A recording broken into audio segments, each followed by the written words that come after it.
This is Robert Pilot of Native Roots Radio presents I'm Awake. I'm here to ask you for your support. Finding honest Native-centered news is not easy, but with your support, we're able to provide accurate information about Standing Rock, Line 3, treaty violations, and COVID-19 in our Native communities. Please visit Native Roots Radio Network on Patreon and donate if you can. That's Native Roots Radio Network on Patreon. Pinigigi, and thank you for your support. The city of Minneapolis is now on Native Roots Radio with Minneapolis AIR. AIR stands for American Indian Relations.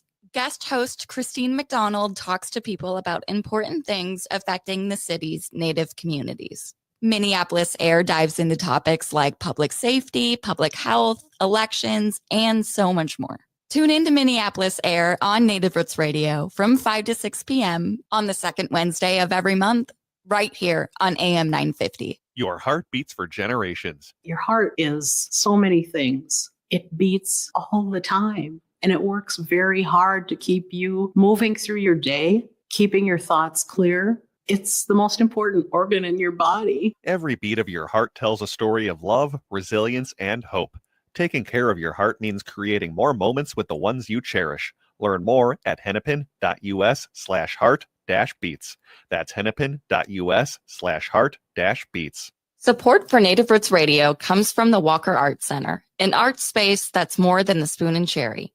Galleries celebrate contemporary visual art, including Indigenous artists like Edgar Heap of Birds, Cheyenne and Arapaho Nation, and Jim Demini, Ojibwe. Additionally, films screen in the cinema and performances are shown on stage. Free every Thursday night and free every day for members and citizens of tribal nations. Learn more at walkerart.org. Again, that's walkerart.org. Activism in the 21st century takes many forms. For Minnesota Chippewa artist Rory Wakeup, it's Funktivism. He uses humor, satire, and regalia to challenge social and environmental injustice. Smart Wars is Wakeup's latest solo exhibition. It's a bold mix of Indigenous heritage with modern commentary. Through his multimedia art, Wakeup challenges perceptions and sparks conversations about Native resilience, climate action, and truth-telling. See Smart Wars at All My Relations Arts in Minneapolis, February 27th through April 12th. Details at allmyrelationsarts.org.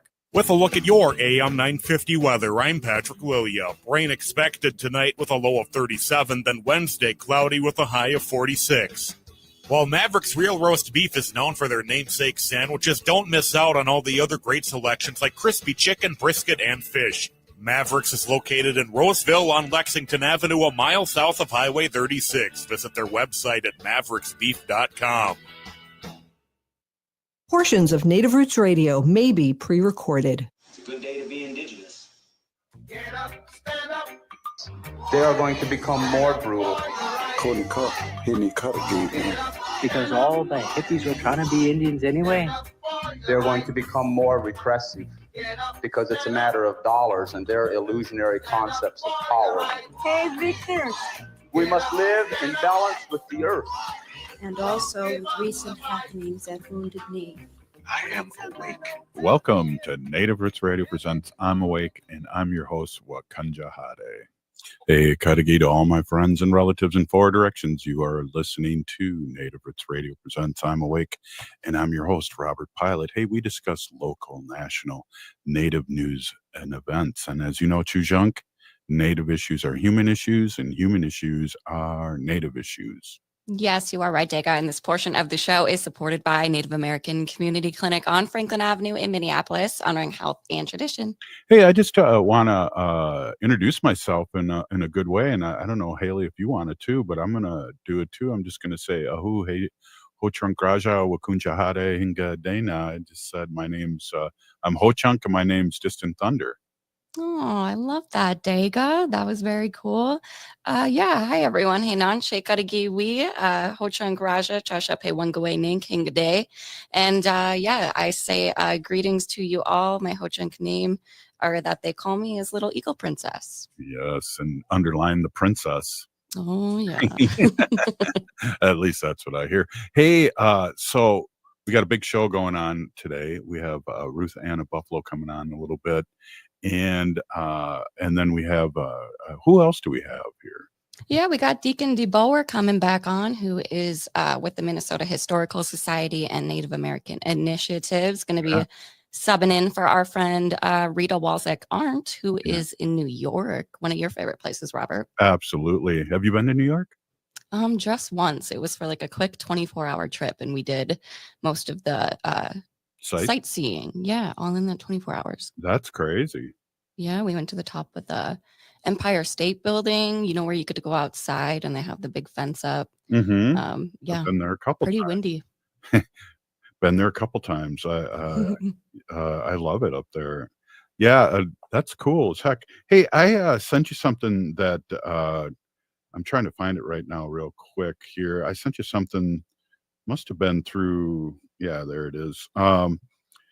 It was crazy. I did see our Red Lake president speak on behalf of his nation, and it was great. I saw Samantha Skinador in the background, who's Ho-Chunk, and her brother is president of Ho-Chunk Nation, and she's a big-time lawyer. And Sam Strong's there in Washington. I saw a picture of Sam Strong and Tina uh, and the president of Red Lake up there testifying and really speaking the truth. It was good to see.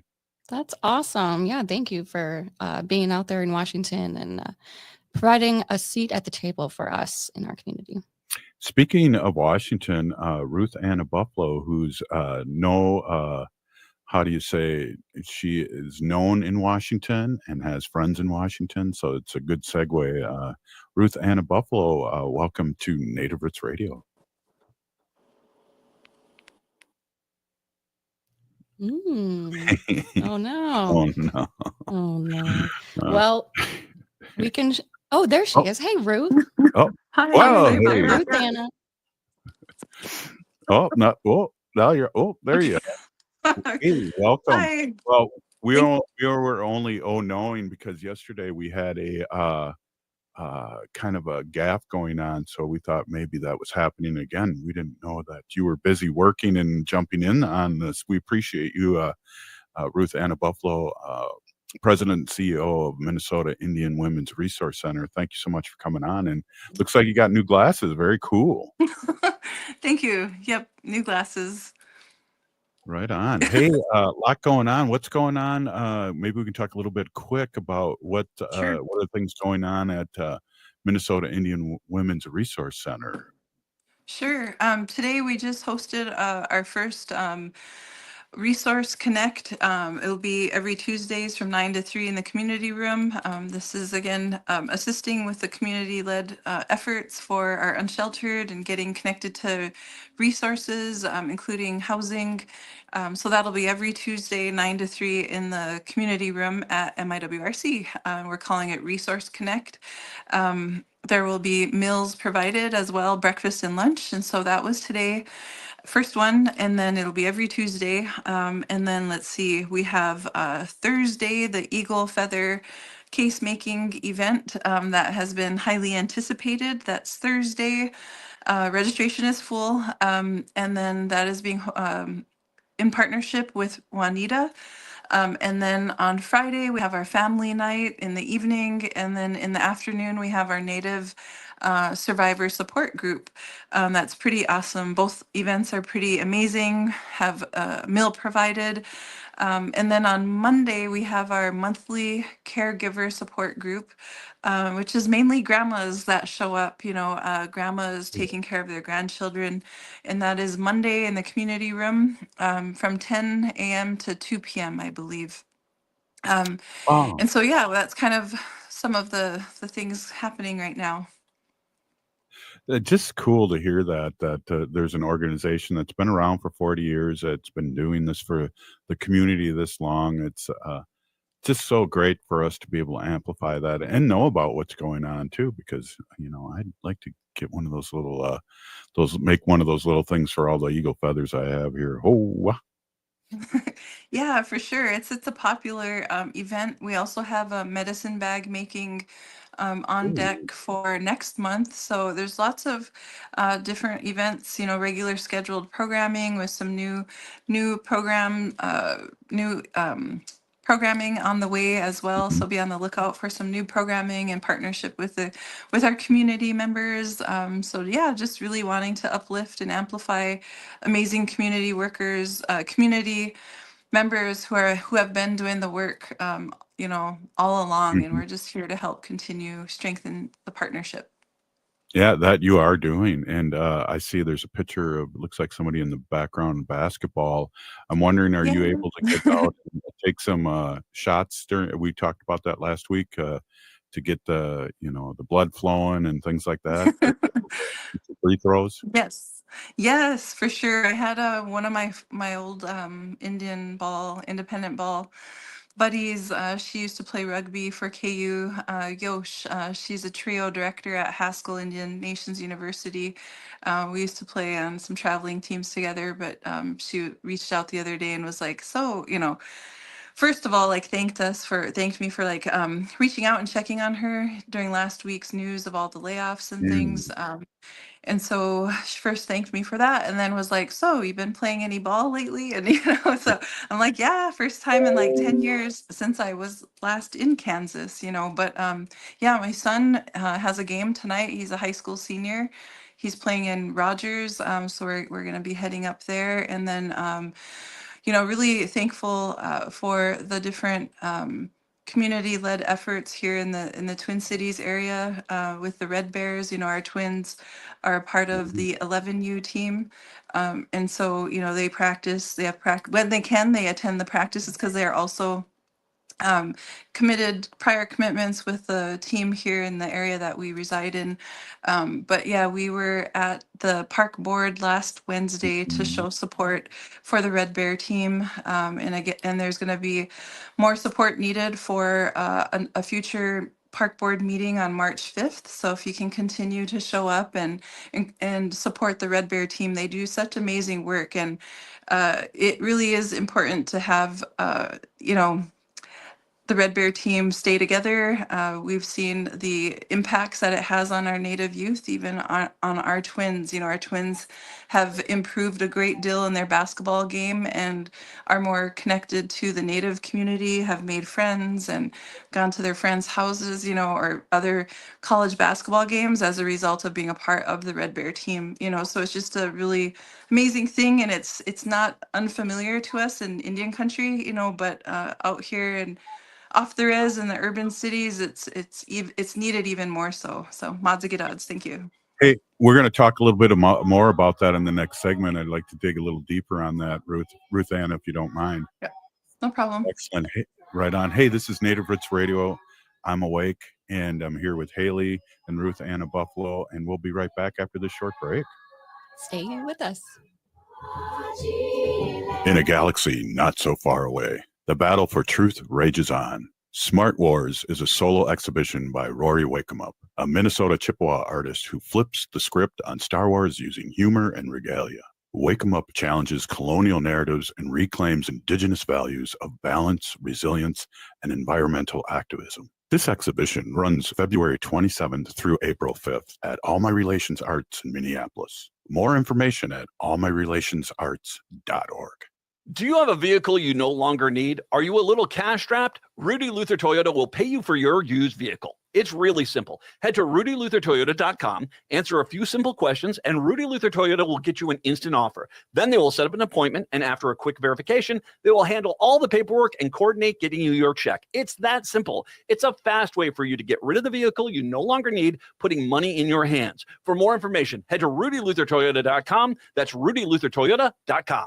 Support comes from the Walker Arts Center. Did you know that the Walker has a cinema that shows film almost every week? From artist talks, genre-defined performances, and world premieres to archival shorts and experimental soundscapes, the Walker Cinema explores all modes of global and local filmmaking. Get your first ticket for free.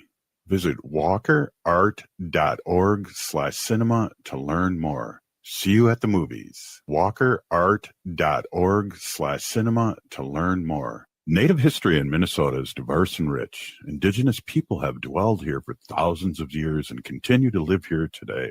Our home, Native Minnesota, at the Minnesota History Center, shares the history and contemporary stories of the region's Native peoples. Now on display, the mask designed by Milwaukee, Dakota artist Cole Redhorse Taylor and worn by Minnesota Wild goaltender Marc-Andre Fleury. Visit the Minnesota History Center to hear stories of resilience, adaptation, and survival.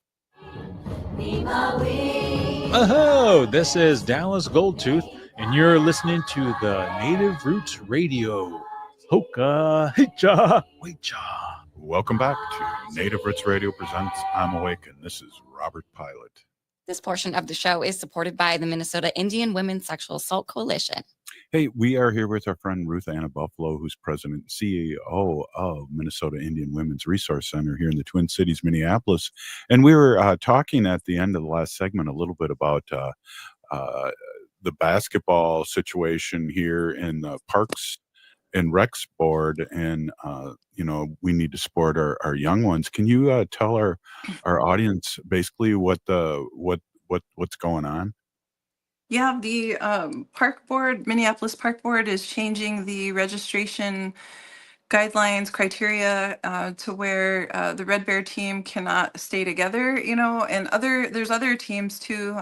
So it's, as they say that term, BIPOC or Black and Indigenous people of color are being impacted. So there's groups up on the north side of Minneapolis who strongly oppose this as well. And there's been a lot of media coverage on it.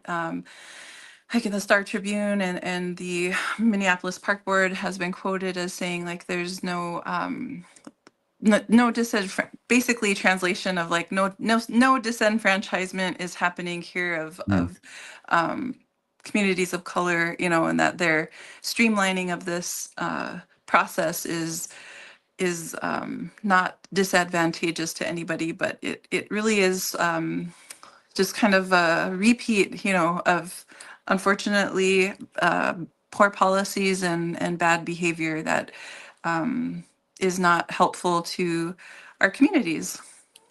So they're mixing all the teams up. So in other words, the neighborhood teams or all Native team or all African American team has to be split up and be put on another team. And then Right. So you're not with your friends or your community. Mm-hmm. Yeah, even like coaching, you can be put with a different coach, and I have some opinions on that too, where a lot of our there's just a difference with coaching. Coaching when you're under a Native coach who looks like one of your brothers or uncles, there's just a difference of unconditional love that really is missing in other communities where it's just additional barrier. And so I've witnessed the love and care and attention that the Red Bear team, the coaching staff provides to their youth, and it's really invaluable. It's just an amazing, it's a protective factor. We talk about risk factors and all of the different areas that impact our Native youth. And there's so much strength and love in the approach that the Red Bears bring to the table. And I'm really proud to have our twins a part of the Red Bear team, even if it's just brand new right now in this moment. But it's things that we've already known and that we've experienced throughout our lifetime of, these things work. That's why it's a great deal of healing. I mean, we've been fortunate enough to play on a women's basketball team that's all Native, and just the love and care, that we give one another, or just the humor, or the baseline understanding of the struggles and the things that we encounter on a daily basis as moms or as women being Native, and then in the Twin Cities urban area. It's a good, huge support system and a huge piece of community, I believe. Oh, well said. What is their pushback, that it's easier to put these teams together, or is it cheaper? Or I believe so. It just sounds like streamlining and having it be more centralized, like a management thing, a management decision. But even if it's like a inconvenience for them, like for a few people, why make it a huge inconvenience for entire populations? Where, loud and clear, that meeting last Wednesday, one of the speakers from North Minneapolis asked, those of you who oppose this, please stand up, and the whole room stood up. So there's like loud and clear people who are against this, but so we're hoping, the Minneapolis Park Board does the right thing, especially for our youth. Our youth need all the love and attention and care that they deserve, especially in today's day and age, for sure.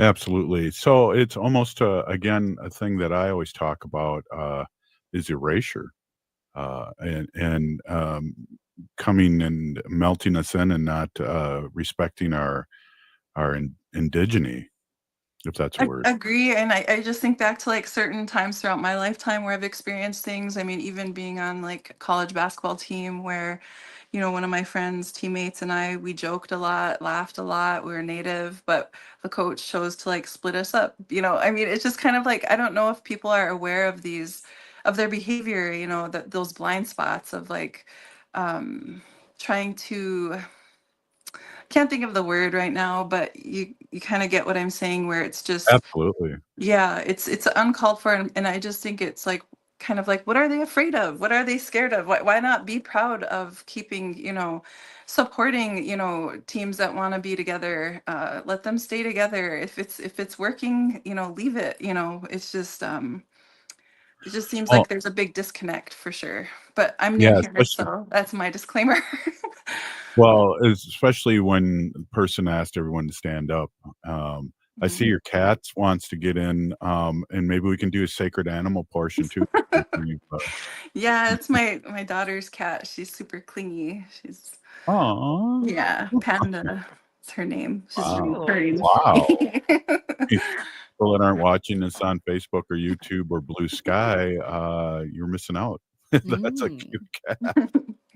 Yeah, we used well, good on you and good on the people that are standing because anyone that, the old saying that I grew up with is people who stand for nothing will fall for anything, and I'm good on you for being there and the other people in the community and hopefully the Minneapolis Parks and Recs Board will hear this. I heard whispers about this with my work with the Met Council, and there's a friend of mine that works. I don't know if she's a liaison for the Minneapolis Park Board, but she told me about this coming up, and it's just hard to understand where they're coming from and what their thought process is about this because, again, it's good to be with community, and it's also really good for community to beat other communities in basketball. Right, and The the, rivalry is part of it. the Red Bears team, their team they're really good. They're talented too. They have a strong, I would say, tradition of really getting some talented kids out of their program. So it's and hearing the stories too. Last Wednesday the women were sharing with me how the team came to be, and the stories behind it are just really heartfelt and significant to what we experience throughout Indian country, and how basketball is a healthy outlet. It's a way of healing. And I mean, you think of like even Jim Thorpe, or world's greatest athlete, and how he coped with being at a boarding school, and that's something that resonates with a lot of us. A healthy outlet when you're away from your family or away from your community. And many of us are connected to our tribal communities, but are here in the Metro Twin Cities area, and to have that connection through basketball, it's tied to a lot of our stories too that go way back, beyond these times, so it's important, but it's just kind of sad to see the same thing be repeated in a different way, so. Right. Well, again, good on you, and also, I know I've heard stories over the years with my uncles knowing certain people that I didn't know they knew each other, but it was through sports, through basketball, through softball that, and it's lifelong relationships. People like me because they knew my uncles playing softball that, were older, and you didn't have to explain who you were. Yeah, that's the thing. It's like when we were growing up, or when we were maybe at our peak as athletes, it was before the age of social media. So it's all, word of mouth basically. But yeah, and I'm like, oh my gosh, am I getting a Minnesota accent? I kind of hear it coming out. I'm like, whoa. Oh yeah, you are. Ruth. Help, guys, help. No, I'm just kidding. But It's a Resi Minnesota accent. Oh yeah. But yeah, I just showed up to help with the twins. I mean, and to have the twins there, and last Wednesday to see all the youth, who had signs, and we were watching it on YouTube, the park board meeting from last week, and I heard little kids yelling at the end, and just to hear them just was like, oh my gosh, just got me choked up. So it's for the kids, just being a good relative. Being a mom, showing up and wanting to see something good, and you want your kids to still be a part of it, so. Yeah, good on you. And when is the next meeting, or when are the decisions going to be made? I believe it's March 5th, same time, I think at 5:00 at the Minneapolis Park Board, March 5th. And I believe the Metro Urban Indian Directors Group will be providing a letter of support as well. So is that when they're making the Red decision, or is that when the next meeting is? I believe that's the next meeting, and it could potentially be when the decision is made, for sure. But I would definitely reach out to Mukwa. He's the head coach of the Red Bears, or Jolene at NACD. They got a lot of kind of spearheading those efforts of bringing community together to support the Red Bear team. No, that's cool. I want to get a t-shirt too, and I'll go support them right after the show. Ruth Anna Buffalo, a big Peeny Gigi, thank you so much for coming on, and thank you for being an important part of all the communities that you're in, but especially here in the Twin Cities. A big Peeny Gigi, thank you. It's a good odds. We'll see you. Hey, this is Native Roots Radio, Haley, and we'll be right back after the short break. Stay with us. Hoa. Hoa. Activism in the 21st century takes many forms. For Minnesota Chippewa artist Rory Wakeup, it's Funktivism. He uses humor, satire, and regalia to challenge social and environmental injustice. Smart Wars is Wakeup's latest solo exhibition. It's a bold mix of Indigenous heritage with modern commentary. Through his multimedia art, Wakeup challenges perceptions and sparks conversations about Native resilience, climate action, and truth-telling. See Smart Wars at All My Relations Arts in Minneapolis, February 27th through April 5th. Details at allmyrelationsarts.org. In these challenging times under the second Trump administration, reading can be a powerful tool to manage stress and anxiety, and Next Chapter booksellers can help. Their newest table features books designed to channel anxiety into meaningful action. From Noam Chomsky to Henry David Thoreau, it's a collection that invites you to reflect, learn, and take action during chaotic times. Explore the full list of titles at nextchapterbooksellers.com. That's Next Chapter Booksellers off Snelling and Grand, here to help keep your sanity. Are you experiencing troubles with thinking, comprehending, or speaking, have post-COVID brain fog, ADHD, concussion, tremors from Parkinson's, mental health issues, or simply striving to maximize your brain's potential? At Hypercharge Wellness Centers, we deliver transformative results for the brain. Hypercharge Wellness's brain fitness protocol utilizes cutting-edge modalities, including PEMF, red light therapy beds, and transcranial laser, which all work together to improve focus and cognitive functions. These treatments aim to improve the brain's blood flow and electrical patterns, which reduces anxiety and enhances relaxation, providing a comprehensive approach to brain health optimization. All are invited to experience this life-changing journey towards achieving the pinnacle of cognitive and emotional well-being. Call or go online to schedule your free Hypercharge Wellness introductory session, valued at $200 today.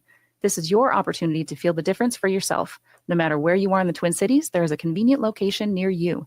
Visit hyperchargeclinic.com now. That's hyperchargeclinic.com. Hypercharge is hope.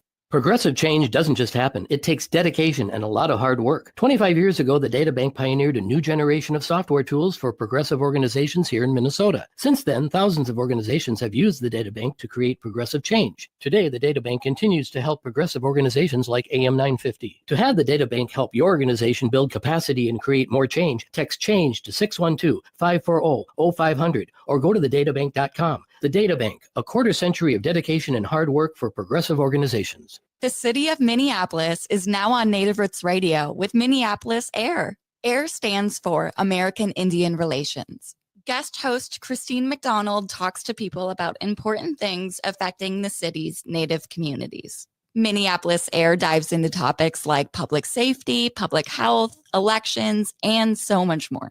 Tune in to Minneapolis Air on Native Roots Radio from 5 to 6 p.m. on the second Wednesday of every month, right here on AM 950. Hi, this is Frank Brown of Minuteman Press Uptown with a question for our local leaders. How do you reward your employees? How do you appreciate your business partners? Thousands of local organizations just like yours count on Minuteman Uptown for promotional products. We craft custom awards and plaques. We print your logo on apparel, office supplies, and thousands of other items. Minuteman Uptown helps you reward employees and stay top of mind with customers and vendors. We print everything. Contact us today at mpuptown.com. With a look at your AM 950 weather, I'm Patrick Lilia. Rain expected tonight with a low of 37, then Wednesday cloudy with a high of 46. While Maverick's Real Roast Beef is known for their namesake sandwiches, don't miss out on all the other great selections like crispy chicken, brisket, and fish. Mavericks is located in Roseville on Lexington Avenue, a mile south of Highway 36. Visit their website at mavericksbeef.com. Anine, I'm Lieutenant Governor Peggy Flanagan, and you are listening to Native Roots Radio. Welcome back to Native Roots Radio presents I'm Awake, and this is Robert Pilot. This portion of the show is supported by the Minnesota Historical Society, preserving and sharing Minnesota's heritage for the benefit of all Minnesotans. Yes, they do. Hey, we have our friend Deacon DeBoer here, and he is the Minnesota Historical Society Native American Initiative Program Specialist. Welcome back, Deacon. Good to see you again. Yeah, it's good to see you guys too. Hamitaki AP. It's really nice to see you. Yishka Kapido. Rita, kind of wrote me into this tonight in a little bit of a way. She's over there in the Big Apple. So we're in the Mini Apple, and I will do my best to talk about some MNHS updates.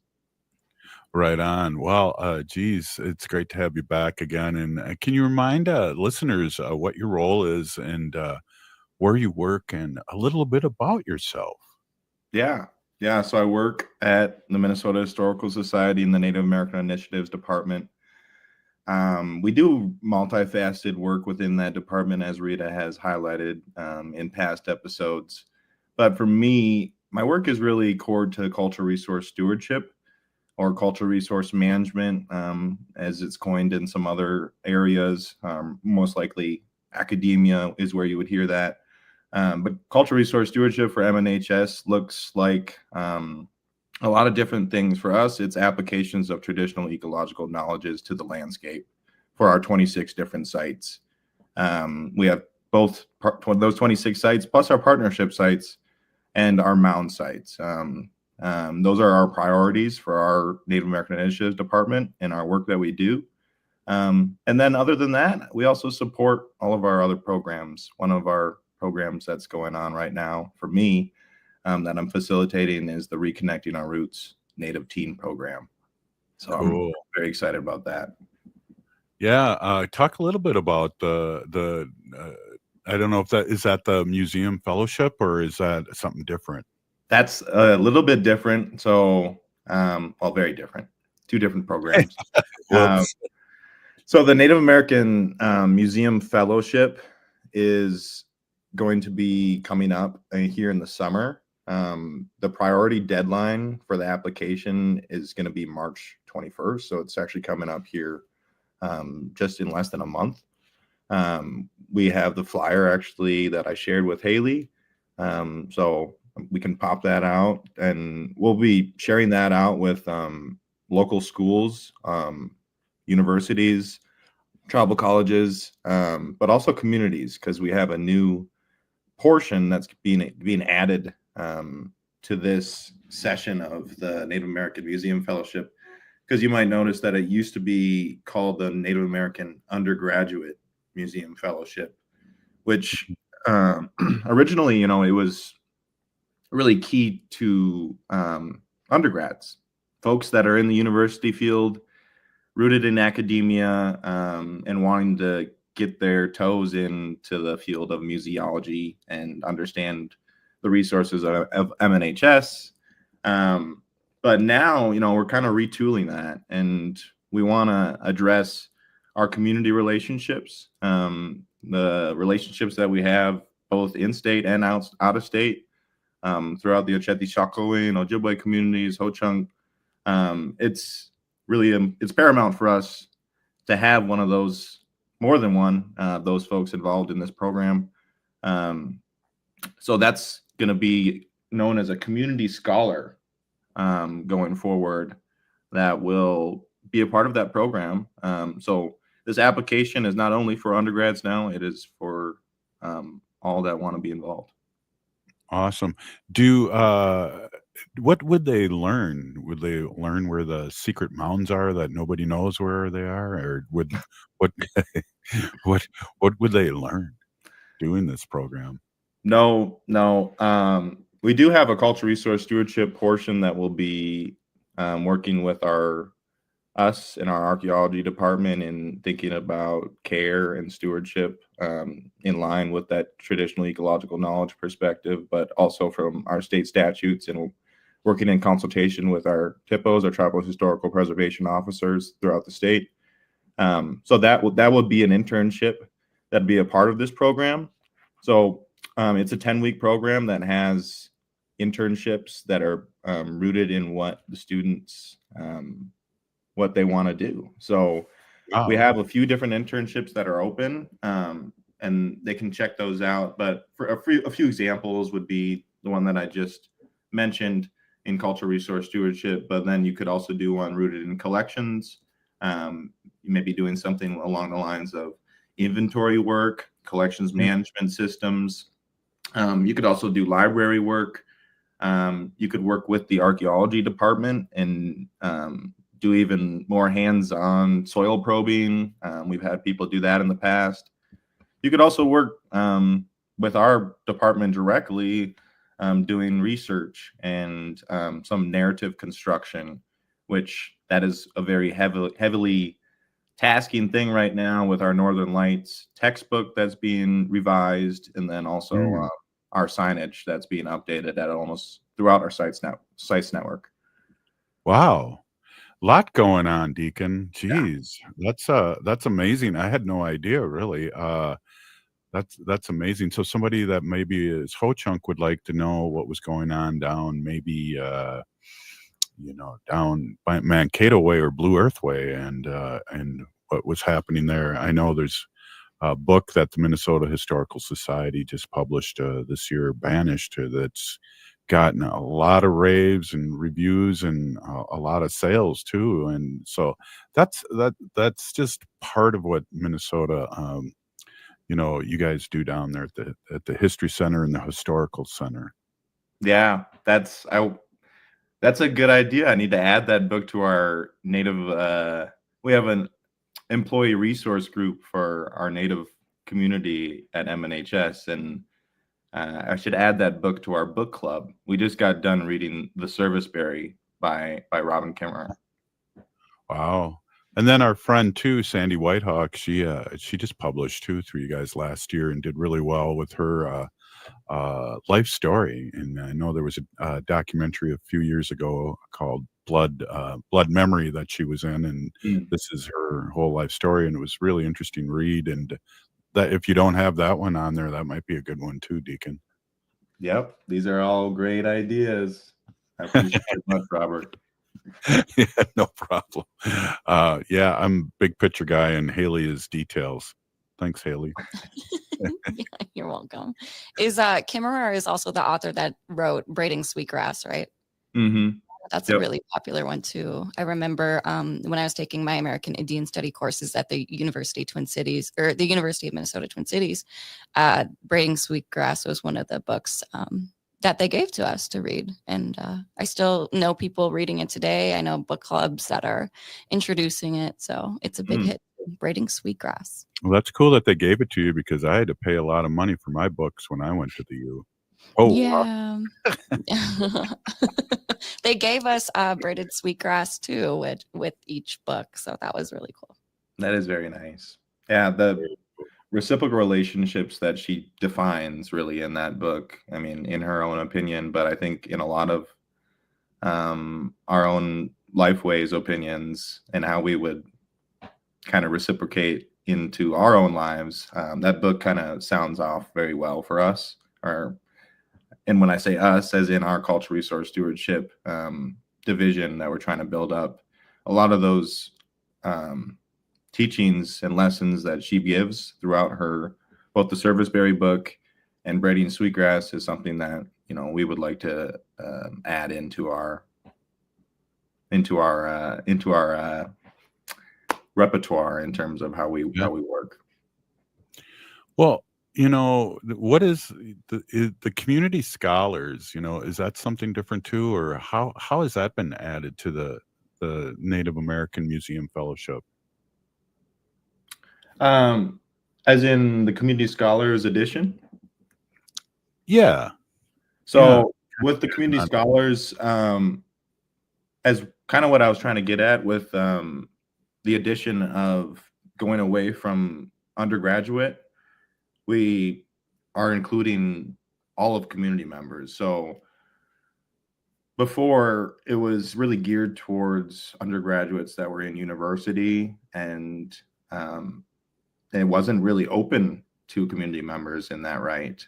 Just to be honest, to be brutally honest, and that was something that we wanted to address this year, was changing that and making sure that we had our relatives in our community that were also wanting to be a part of this program, in a lot of internships and resources that are available, especially in building up, you know, your resume and getting into this field of work.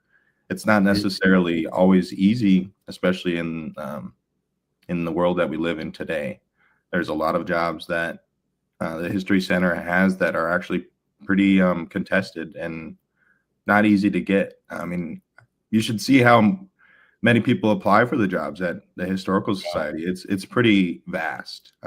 So I think these Historical Society jobs, they're thinning out, and I think getting into this program is a really great opportunity for folks to also explore their own indigeneity in Minnesota Makoche as well. Wow, really good points, Deacon. And I've been down there more than I have in recent years, and it's just amazing the programs that go on down there. I was down there for a Ho-Chunk talk. There was an author and a Ho-Chunk historian there, and it was so well attended. And it always, you know, I'm always going, well, who wants to know about this, you know, other than Ho-Chunk? But there is people are yearning to know Minnesota history, especially the Minnesota history that hasn't been taught.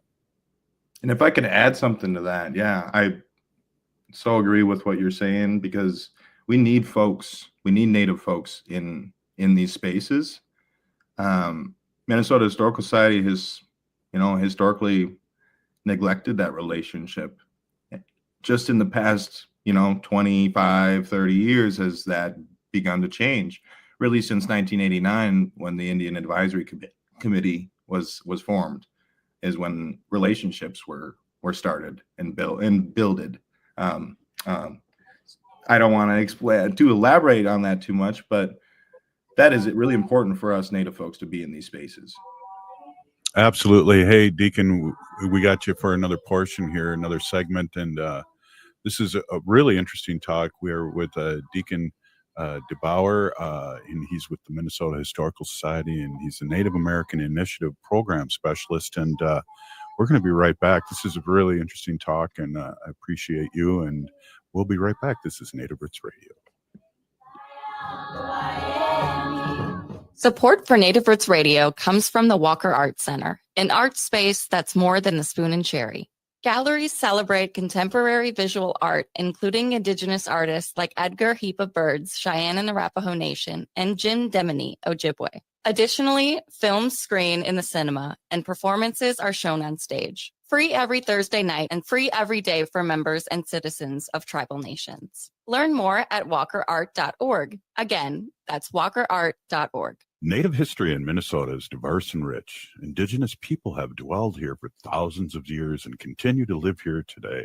Our home, Native Minnesota, at the Minnesota History Center, shares the history and contemporary stories of the region's Native peoples. Now on display, the mask designed by Milwaukee, Dakota artist Cole Red Horse Taylor and worn by Minnesota Wild goaltender Marc-Andre Fleury. Visit the Minnesota History Center to hear stories of resilience, adaptation, and survival. Minnesotans are hardy. We don't let snow or ice get in our way. We have places to go. So making sure your vehicle is in prime shape for winter driving is so important. Take your vehicle to Rudy Luther Toyota for all your service needs. I was just there. I got my oil and filters replaced, and they did a complete safety check to make sure my vehicle can tackle winter. And they service all makes and models of vehicles. Head to rudyluthertoyota.com and use their super easy Toyota service schedule to set up your service appointment today. Rudy Luther Toyota on the southeast corner of 394 and 169 in Golden Valley. Your heart beats for generations. Take care of it. There's a lot that we can do to take care of ourselves. And so I think it's important to take the smaller steps and break it down into more manageable pieces, because the little steps leads to big changes. Every beat of your heart tells a story of love, resilience, and hope.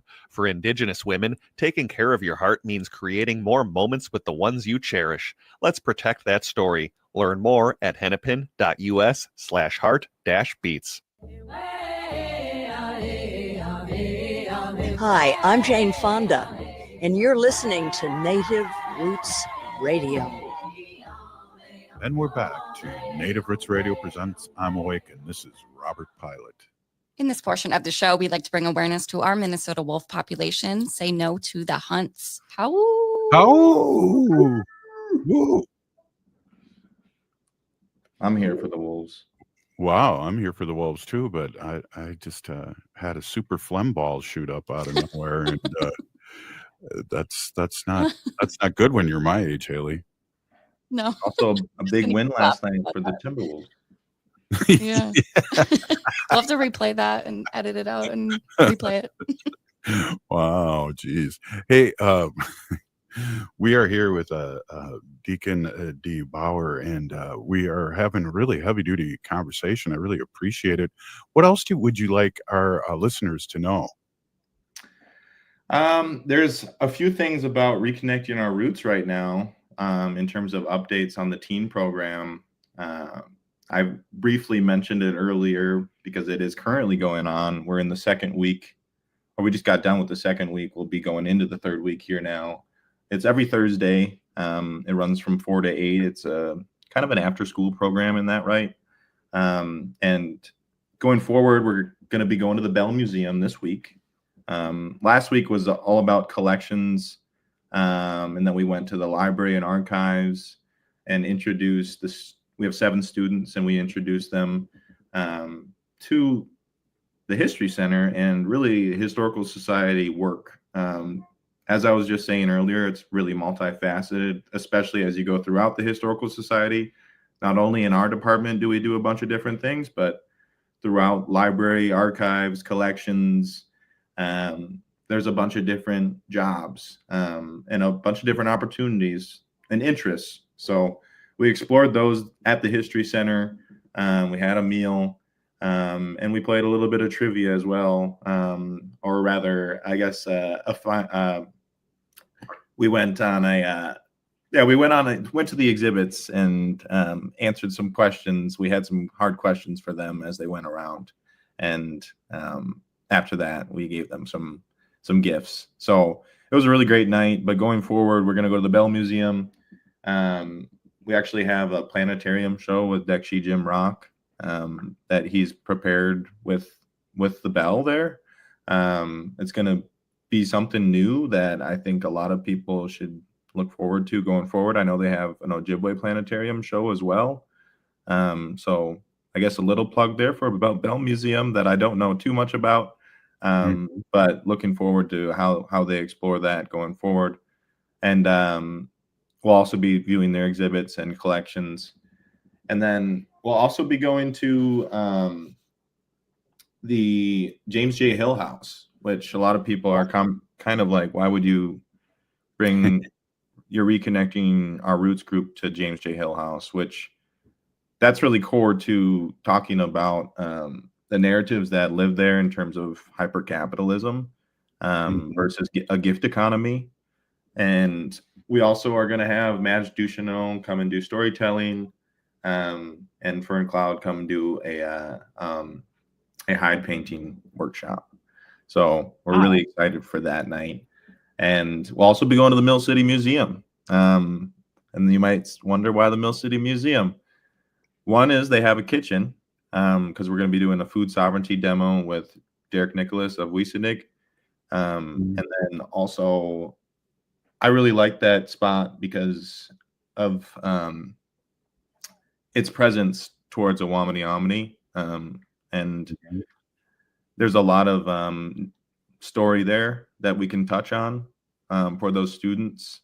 And when we talk about reconnecting our roots, this is a program geared towards students that are really searching and finding their own identity and indigeneity in Minnesota Makoche, as I mentioned earlier. So it's a program that has a lot of opportunities as well. It does. It was interesting. I was saying that I was down there last week, and our relatives, Haley, have been always asking me when I go to the Minnesota Historical Society, where there's recordings of Helen and Howard McKee Jr. down there. And I keep on asking about that. And lo and behold, about a year ago, somebody said they found those recordings. So there's things that the Minnesota Historical Society has that, they don't even know sometimes. And it's really cool because our history has been recorded in so many different ways and so many different facets. And it's just really, I love history. So it's really cool for me to go down there and talk about that or ask about that. Yeah, that's one thing too. I think the last time we had Rita on with us, she was talking about the different things that the History Center offered for Natives to kind of reconnect with their family. And I think she mentioned the Ancestry DNA was kind of a free resource that people could come and use to track down family members. Is that true? Yeah, at our Gale Family or the Gale Family Library. I think the full title is Gale Family Research Library. But we both have a microfilm area or lab, and you can view all of the microfilm that we have, which is almost all the newspapers that you could think of in Minnesota. And then as far as ancestry goes and genealogy research, great resources for free, which you would normally have to pay for ancestry outside of the Gale Family Library, but you do have to be on site at the History Center to be using that. But you can build, your family tree over time. So it's a really great resource. Wow, Haley, that's awesome. I know. I made sure to remember that. I was like, that's a huge resource for people. And Haley, we always talk about too that Thursday nights is party night down at the Minnesota History Center too, right, Deacon? I was just gonna say that. Thursday nights are late nights, open till 8, and our librarians are really great. Just want to give them a shout out that I don't think our library is open till 8, so our exhibits are, but okay, yeah, cool. And then it's free that day too, isn't it? It is free, indeed. Yes, I can afford that. Hey, Manny White Eagle. Hey, he used to work down there too. Ho Chunk representing there, Manny. Oh, Manny. Cool. Well, before we let you go, how can people get a hold of you or get a hold of the Minnesota Historical Society? Is there a Facebook, a website, or let our people know before we let you go? You can either reach out to us and find us on Instagram at MNHS.info, or you can also find our NAI page at Native American Initiatives on both Facebook and Instagram. And then we have a department page at MNHS.com. MNHS.com/Native American Initiatives, I believe, is what the department page is. I might be wrong on that, but Rita can get on me for that. Right, Haley. I think it's .org for organization, right? Yeah, MNHS.org/NAI. Yeah. Cool. Well, I should Deacon, have known thank that. you. Thank you, Big Peeny Gigi. Thank you for coming on and speaking your truth and doing all this great work and putting up with me. I really appreciate it. And have a great day. And we'll see you at the Minnesota Historical Society. Opie Tonka, thanks for having me. And yeah, thanks for dealing with my rambling as well. I can really talk. That's good.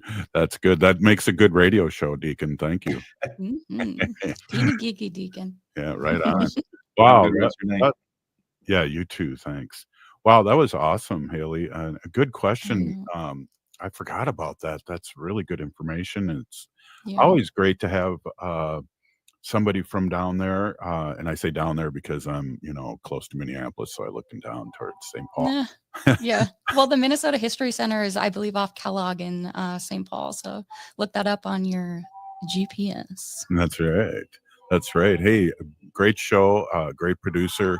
If you're listening to the show, you are part of the resistance from Chief Plenty Coops. The ground on which we stand on is sacred ground. It's the blood of our ancestors. We need to resist, divest, join a group, run for office, and vote. We're still here. We are the seventh generation.